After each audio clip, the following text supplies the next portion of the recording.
Okay, Rabbi Yisai, let's just review the Mishnah on the bottom of Ayin Dalet Amud Beis outside. There are many different kinds of menachos. There's different protocols for the different kinds of menachos as far as how you incorporate oil into the mincha. The two types of menachos that are cooked in a kli, that are made in a dish, are the marcheshes and the machvas. One is the deep dish and one is the shallow dish. And our Mishnah had told us that for dish menachos, for kli menachos, there's a certain protocol of 3 placements of oil. And what the Mishnah had called it is, the first one is matan shemen, placing of oil in an empty dish. Afterwards, adding the flour, and then mixing that flour with oil. That's called belila.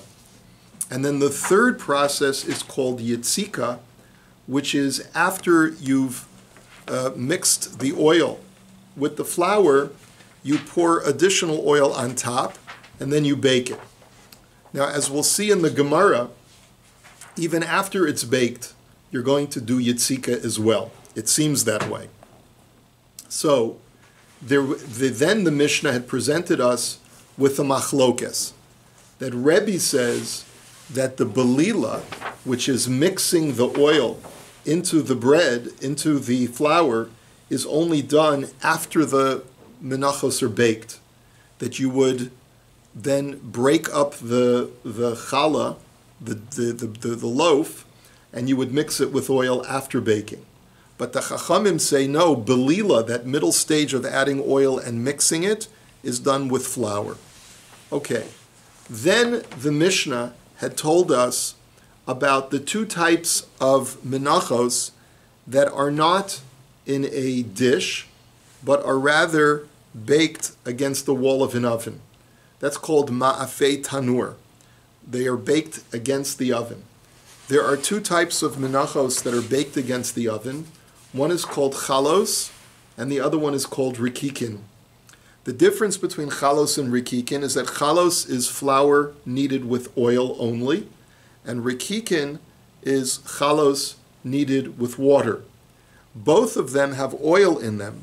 However, the Mishnah had said that the chalos require belila, which means you mix the flour with oil, and the rikikin require meshicha, which means you smear the top of it after it's baked with oil. And finally, the Mishnah had said that the smearing of oil on the top of the rikikin is done like the letter ki, which we'll learn about what that is, and the remainder of the oil, of the log of shemen, the measure of oil, is given to the kohanim. That brings us to the 4th line of Daf Ayin Hey Amud Aleph, or the 3rd line. Chalos bolulan divrei Rebbe b'chachamim omrim soles. That the machlokes, as far as the dish menachos, is when do you mix the oil with the wheat. According to Rebbe, you mix it together after the baking, so that you do some kind of breaking up of the bread and mixing it with oil at that point. And the Chachamim say, no, before the baking is when you do the belila. So Tana Rabbanan, soles belula, melamed she'nivlele soles. So the Brisa says that if you look at the text of the pasuk, it says flour that is mixed with oil. So therefore, it seems quite straightforward that the Chachamim are correct, that you mix the oil with the flour, not with the baked product. And Rebbe Omer Chalos Bololan, and Rebbe says, no, I hold that you mix the oil with the baked bread. Shenemar Chalos Belulos. As the pasuk, another pasuk says that the loaves are mixed with oil. So Amrulo Vahalo Lach Metoda Nemar Bahen Chalos V'ef Shalabololan Kishahen Chalos Elasoles. So the Chachamim's response is, look, the Korban Toda has a lot of loaves of bread.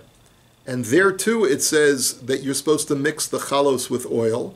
And it's impossible in that situation to take that literally, that after baking you mix it with oil. The Chachamim don't say why it's impossible, but we're going to see that momentarily. Now the Brisa continues first and it says, Ketzad Ose, what is the belila process, the mixing of oil with the wheat?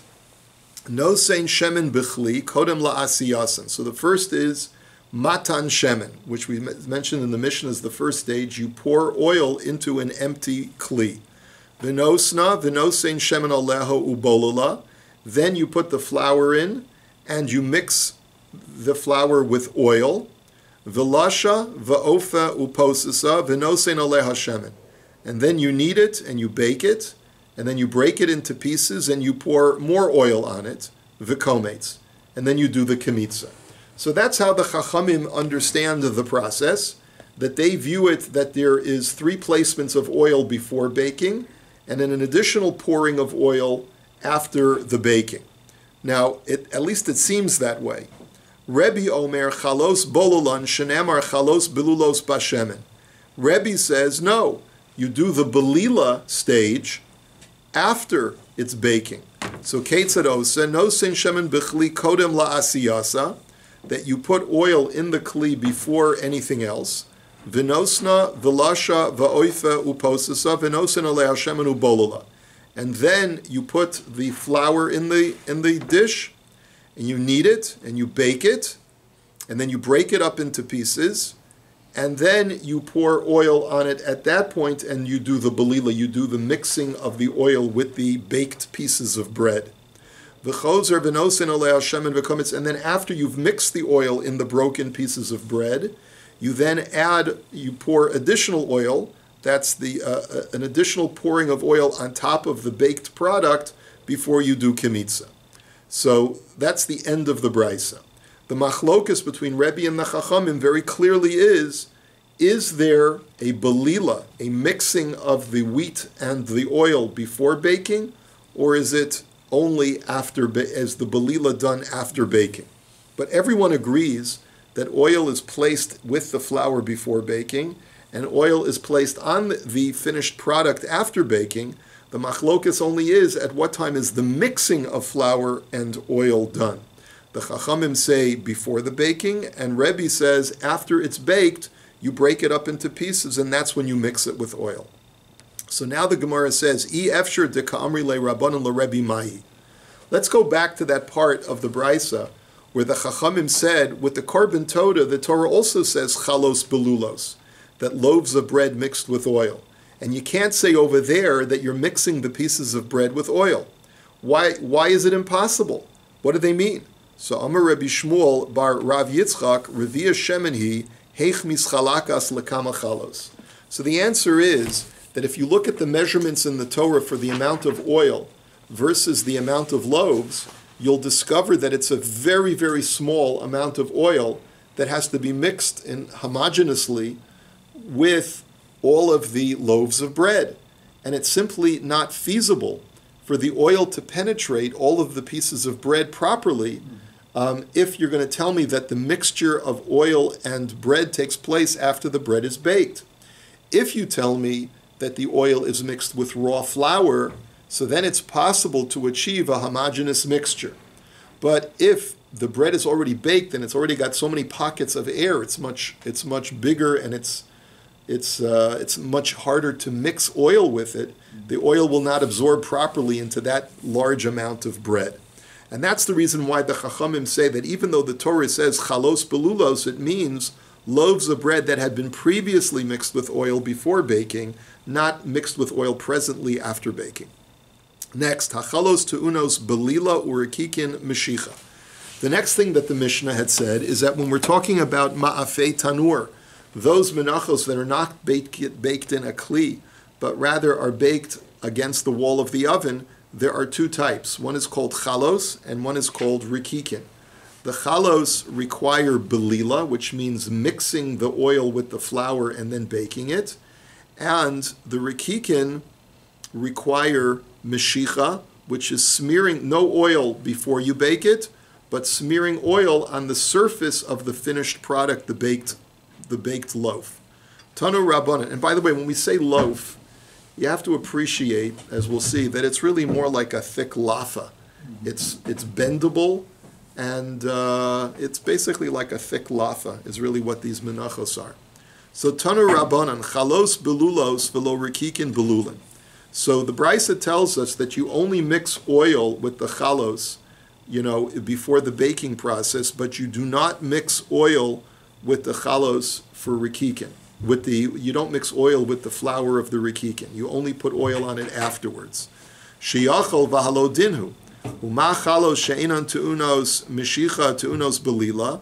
Rikikin shetu'unin meshicha ino din shetu'unin belila. Because you could make, after all, a logical argument. And that is like this.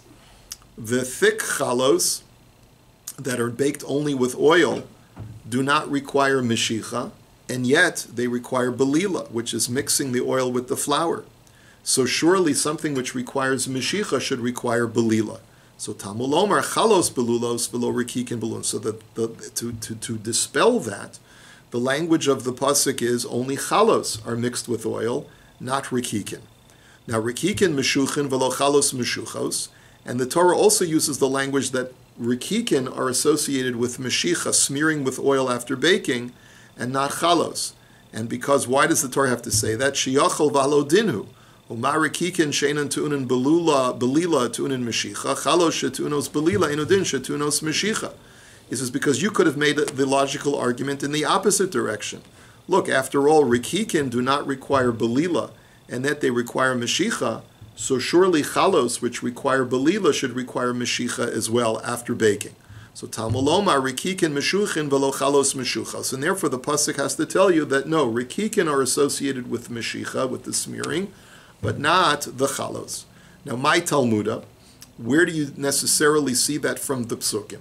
Now, of course, we've just quoted the psukim. It's very clear that the act of belila is associated with chalos, and the act of meshicha is associated with rikikin. So what is the Gemara asking? Rashi explains that the Gemara is asking is that how do you know that the act of belila is exclusively associated with chalos? Maybe the Torah is saying chalos as an example of the different kinds of menachos that require belila. And maybe when the Torah associates meshicha with rikikin, it's saying that rikikin is an example of all the menachos that require meshicha, but there are others as well. So the Gemara answers, Amar Rava lo lishtamet v'lichtov chalos meshuchos urikikin belulin. So Rava says the Torah would not have written it in that way if it was giving them as examples. Why does the Torah dafka write one action of belila associated with dafka chalos, and why does it write meshicha dafka associated with rikikin? It's meant to be taken literally that only belila for only chalos, and only meshicha for only rikikin. And that's the way you read the psukim, and that's how I know that they are mutually exclusive. There's no belila for rikikin, there's no meshicha for chalos. Now, Ketzad moshchan keminki v'hashar ne'echal v'chulei. For rikikin, when you do this meshicha on top of the baked rakik, on top of the baked loaf, you pour the oil on, or smear the oil on, in the shape of the letter ki. So my kiminki, Amar Rav Kahana kiminki Yavani. It's a Greek letter chi, C-H-I, which is an X. So you do it in the form of an X. Now Tanu Rabbanan, and it seems like you're doing it with your finger, like you're dipping your finger in oil and smearing it in the form of an X. Now Tanu Rabbanan, mincha haba mechza chalos umechza rikikin, mevi log shemen v'chotzeu chetzyu lechalos v'chetzyu l'rikikin. So we have a brisa that tells us that there's actually a machlokis on this matter, as far as the smearing of the oil on the rikikin. So the brisa says that if a person makes a pledge that he's going to bring a mincha sacrifice, and he decides that within these 10 loaves that of bread that he's going to bring, half of them are going to be rikikin, and half of them are going to be chalos. And according to Reb Shimon, that we learned several days ago, it's a machlokas whether you're allowed to mix and match, but according to Reb Shimon, you're allowed to. So if a person does this, then what do you not only do half the loaves rikikin and half the loaves chalos, but you have to divide the oil in half. So how do you do that? The chalos bololanu rikikin moshchan. So for the half of the oil, you're going to mix with the flour for the chalos, and the other half of the oil you're going to reserve for smearing it on top of the rikikin.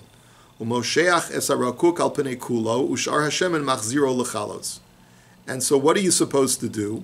You're supposed to take the oil that's set aside for the rikikin, smear it on top of the rikikin until you cover the entire surface. And whatever is left over from that oil, you add into the chalos, into that mixture of oil and flour. that's the way it seems that that's what it seems to be. That's the way it seems to be what you're supposed to do.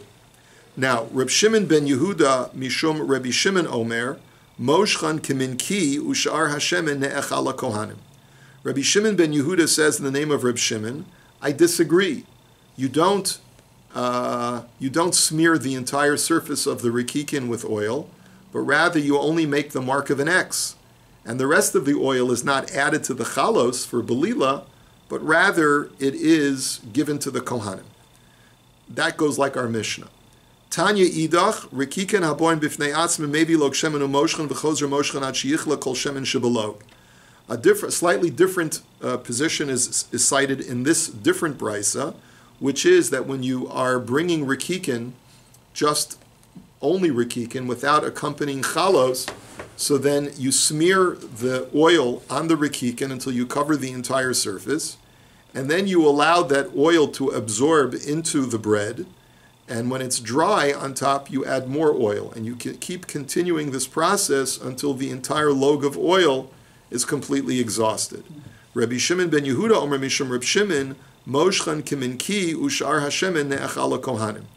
And here Reb Shimon ben Yehuda says in the name of Reb Shimon, no, you just mark the top of the rikikin with an X of oil, and the rest of the oil is given over to the kohanim. I got the impression that rikikin were kind of flat breads. They seem flatter than the regular chalos, because why? Because they're mixed with water, so therefore they're a looser kind of dough. So, I'm just wondering how much oil they could take in if they want. Well, it's not completely flat. I said it's like a thick lafa. Okay. Next Mishnah. Kol ha-menachos hanasos b'chli tu'unos pesisa. The next thing that the Mishnah had said, that any kind of mincha that is prepared in a kli, after you bake it, you break it down into pieces, into smaller pieces. And then you're going to add oil to it, like we learned before, and then you're going to do kemitza. That's the protocol. So the Gemara now says, Lima'ute mai. When you say that this protocol applies to menachos that are baked in a kli, what are you coming to exclude? Amar Rav Papa lima'ute shtei halechem v'lechem haponim. This is to the exclusion of only two types of mincha, which are not subject to pesisa, to being broken into smaller pieces. Now, like Rashi and the Perush explain, we have to clarify this. What the Gemara is now telling us is that when the Mishnah says that pesisa applies only to menachos that are made in a kli, it's not excluding other menachos that are made without a kli, like the chalos and the rikikin, because as we'll see momentarily, chalos and rikikin are also subject to pesisa, to being broken down into smaller pieces. But there are two types of mincha that are not subject to being broken down. The only two are the lechem hapanim, the showbread that is baked weekly, and the shtei halechem, the 2 loaves of bread that are brought on Shavuos. Now, Tanu Rabbanan, so let's clarify this from the Brisa. Pasos pitim mincha, you shall break it down into pieces, each mincha, and the word mincha there is superfluous. What does that extra word mincha teach me? L'rabos kol ha-menachos lepesisa. That tells me that all menachos are subject to the act of pesisa, breaking it into smaller pieces. Yachol shani mar ba'af shtei halechem v'lechem hapanim tamulomar osa. So you might think that that includes even the shtei halechem and the lechem hapanim. They have to break it into pieces. No. That's why the Torah uses another word, osa, that only menachos, meaning only menachos, referring to those menachos that will be brought on the mizbeach and are subject to kemitza. But those that will not, those that are the shtei halechem and the lechem hapanim, are excluded from this halacha. Next, the Brisa continues and it says, V'yatzakta shemen mincha, you shall pour oil on the mincha, l'rabos kol ha-menachos liyitzika. So that extra word mincha is coming to tell me that all menachos require yitzika. And it's presumed here that the word yitzika here is referring to the pouring of oil before you bake it. It seems to me that way, that yitzika is the pouring of oil before the baking, although I might be mistaken and it's referring to the pouring of oil after the baking. But I think but I think based on the Perush on Daf Ayin Daled Amud Beis, it refers to Yitzika before baking. In other words, you put oil in the pan, and then you do belila, which is mixing with additional oil, and then you pour oil on it again before you bake it. And then when you finish baking it, you pour oil on it again. That's what it had seemed to me. But in any event, this brisa continues by saying that all menachos require yitzika. So yachol shenimar ba'af minchas ma'afe, you might think this includes even loaves that are not baked in a kli, but are baked against the oven wall. Talmud omar aleha shemen, otzi es hachalos. So therefore, it says the word aleha. Aleha means only on it, which means that which is baked in a kli, but to the exclusion of chalos, which are baked outside of a kli on the oven wall. You might think that otzi es hachalos v'lo otzi es harikikin. Maybe only chalos are not subject to yitzika, but maybe rikikin are subject to yitzika, that before you bake it, you pour oil on top. So Talmud lomar hi. So I have a second exclusionary word, which is the word hi. So therefore, I have two exclusionary words, one to exclude chalos and one to exclude rikikin from this act of yitzika, which is the pouring of oil on top of the flour and oil mixture before baking. So my Talmuda, so ema lahotzi minchas kohanim. So the Gemara says, how do you know that it's coming to exclude ma'afei tanur, chalos and rikikin? Maybe it's coming to include a completely different kind of mincha, the mincha that a Kohen brings as a sin offering. So the Gemara says, Amar Rabba, Ezehu davar shetzar shnei mi'utim, havi omer zu minchas ma'afei. So Rabba says it's only logical that we're excluding ma'afei tanur, which namely are chalos and rikikin. Because why? Because we have two exclusionary words. If the Torah was excluding the mincha of a Kohen, why would you need two exclusionary words? You'd only need one exclusionary word. So the fact that the Torah has two exclusionary words means that it's excluding two types of the same mincha. That is a mincha that is broken up into two different kinds of mincha. And that's why you need two different words. So ergo, it's coming to exclude chalos and rikikin, both of which are ma'afei tanur type of menachos. Let us go on. The Mishnah now says, minchas Yisrael, kofel echad l'shnayim u'shnayim la'arba u'mavdil. So remember, we talked about pesisa. Who can remember what the word pesisa means? I just want to see, it's too quiet in here. What does the word pesisa mean? Breaking it into pieces. Breaking it into pieces. Thank you. Okay. So, some of you get schar for just coming to the daf. Others of you get schar for learning the daf. So I want to applaud you all. So the word pesisa means breaking it up into pieces. So the Mishnah now tells us, how do you break it up into pieces? You break it up into pieces because you take this lafa. Remember, now you imagine, you've been to Bali Lafa or Dr. Lafa. You know what a lafa is. It's very elastic and pliable. You fold it over once, and then you fold it over a second time. How many layers do you now have? 4. And then what you do is that you break the bread along the folds. So how many pieces will you be left with? 4. You'll be left, but instead of a fold up on 4 layers, you now have 4 disparate pieces. That's what pesisin are. And so the Mishnah says that for a mincha that's being brought by Yisrael, to be poses, to break it up, means to break it up into 4 pieces. Now, minchas kohanim, kofel echad l'shnayim u'shnayim la'arba, ve'eno mavdil. But when it comes to the mincha that a Kohen brings for his sin offering, you fold it over once, you fold it over twice, just like you did by a mincha of Yisrael, but the difference here is that you don't break the pieces. You don't do pesisa for a mincha of a Kohen. We'll find out in a minute why. Minchas Kohen Mashiach lo haya mekafla. A mincha that's brought by a Kohen Gadol is not folded over at all. Now Rabbi Shimon Omer, as we're going to see, Rabbi Shimon argues on 2 fronts. Number 1, he says, Minchas Kohanim and Minchas Kohen Mashiach ein bahen pesisa, mipnei she'ein bahen kemitza, v'chol she'ein bahen kemitza, ein bahen pesisa. So Rabbi Shimon says that, here's where I argue number 1. You said that the mincha of a regular Kohen is folded over, and only a Kohen Gadol's mincha is not folded over.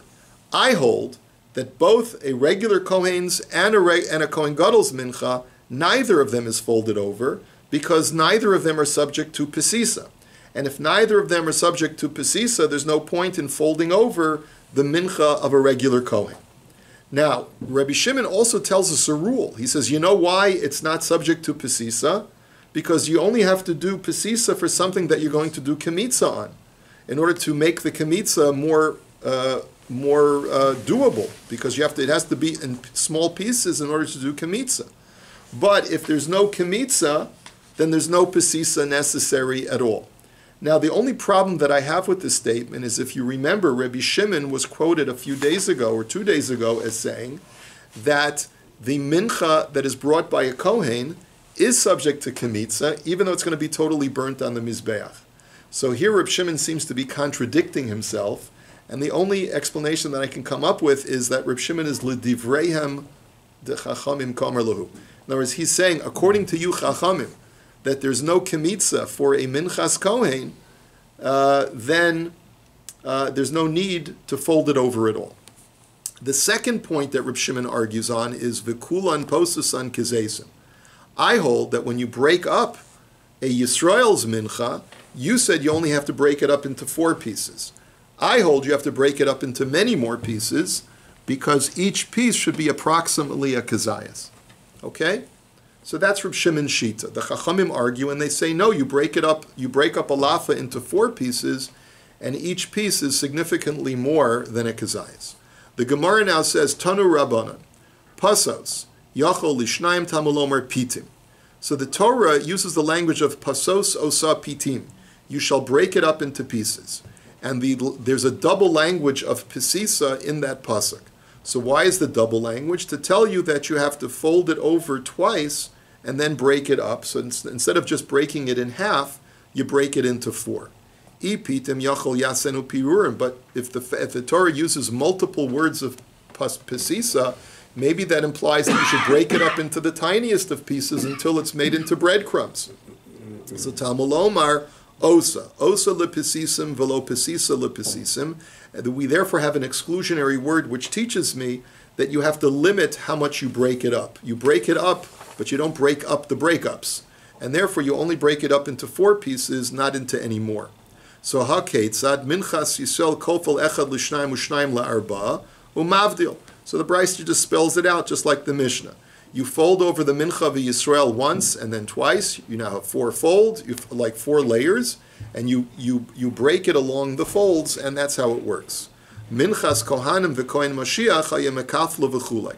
Now the mincha of a regular kohen and the mincha of a kohen gadol, you fold it over, but you just don't break it.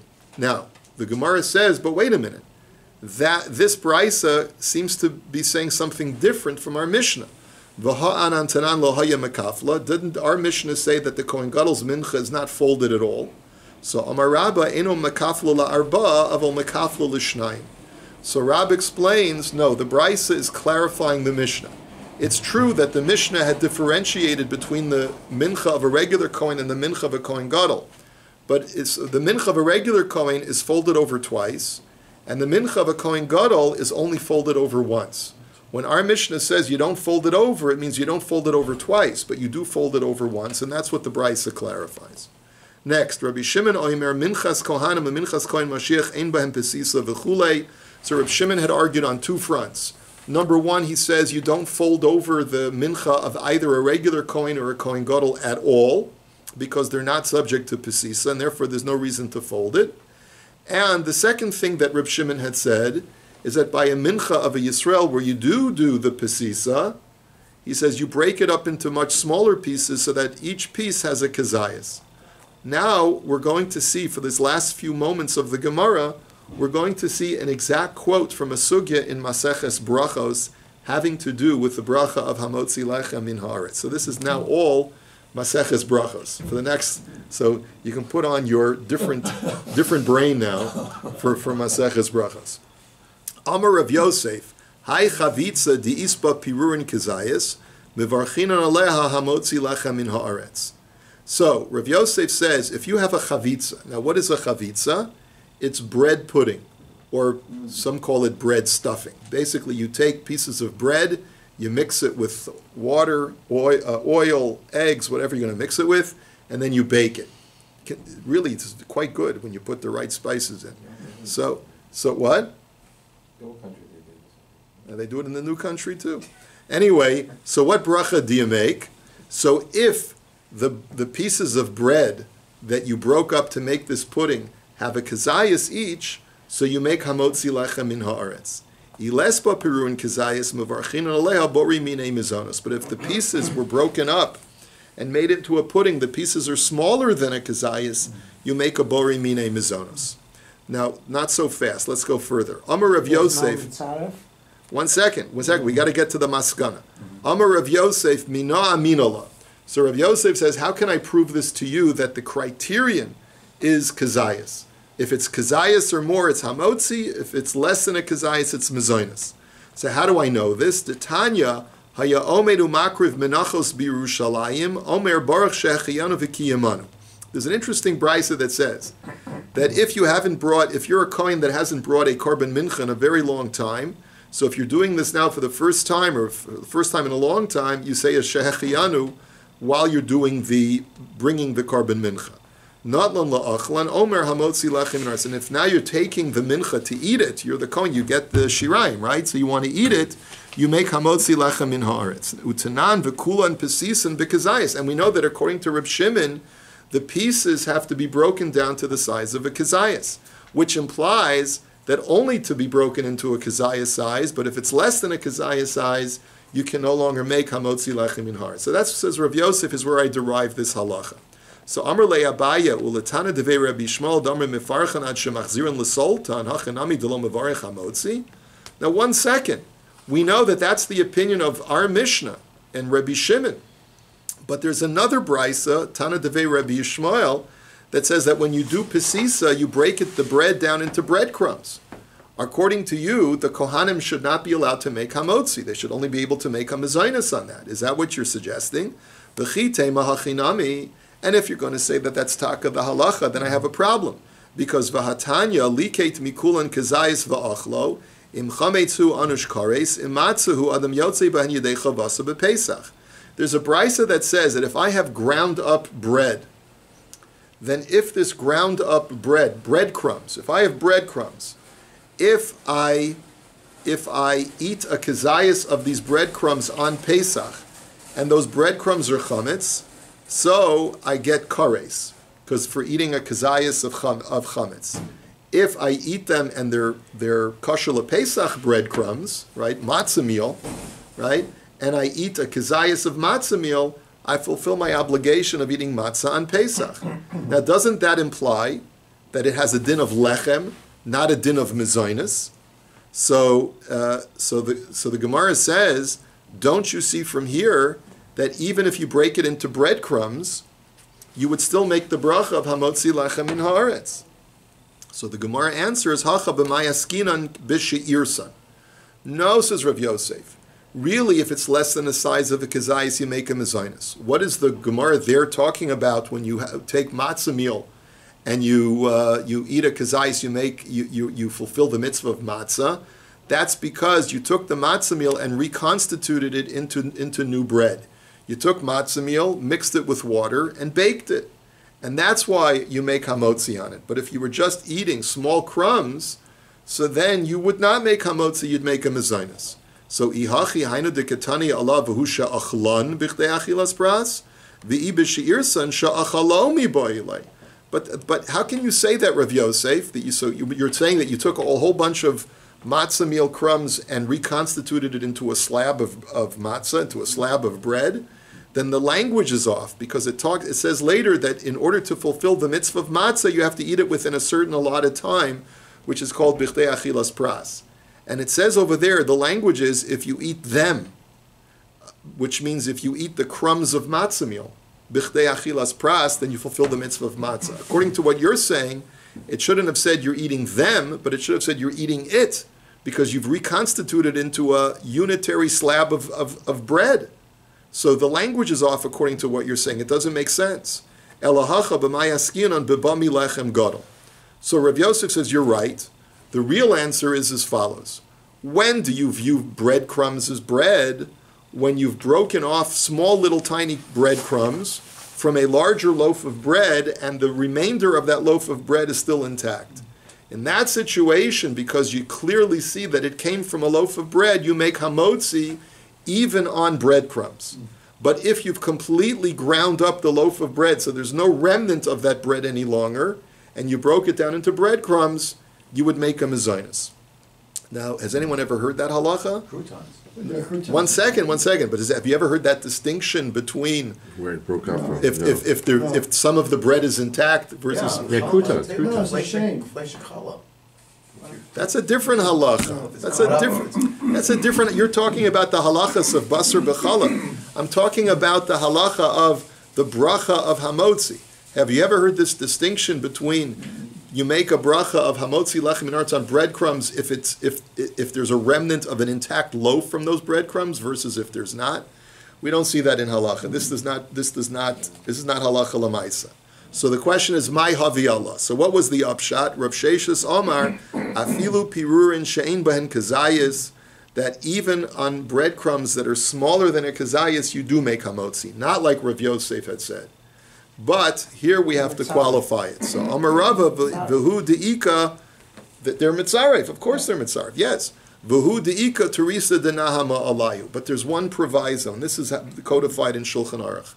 The bread must still have the appearance of bread, even in its small appearance. So that's why croutons, the poskim say, you should make hamotzi if you're going to be eating a group of croutons, since they still have the appearance of bread. You should wash and make hamotzi, and you can't just get away with making a mezainis, even though they're smaller than a kazayas. But, and the same thing would be true by the bread pudding. If you're taking small pieces of bread, and when you cut into the bread pudding, it still looks like it was formerly bread, or like French toast or whatever it is, so then you have to make hamotzi. But if you mamish take breadcrumbs, and you mix it up with a whole bunch of other chazarai, and so you make something that has no appearance of being bread originally, so then you would not make hamotzi, you would just make hamazonis, which is why many times food items that have breadcrumbs in it only get a mezainis. They don't get a hamotzi. It's all based on what's called the turisa denahama, the appearance of bread. We'll hold it here for today. Have a wonderful day.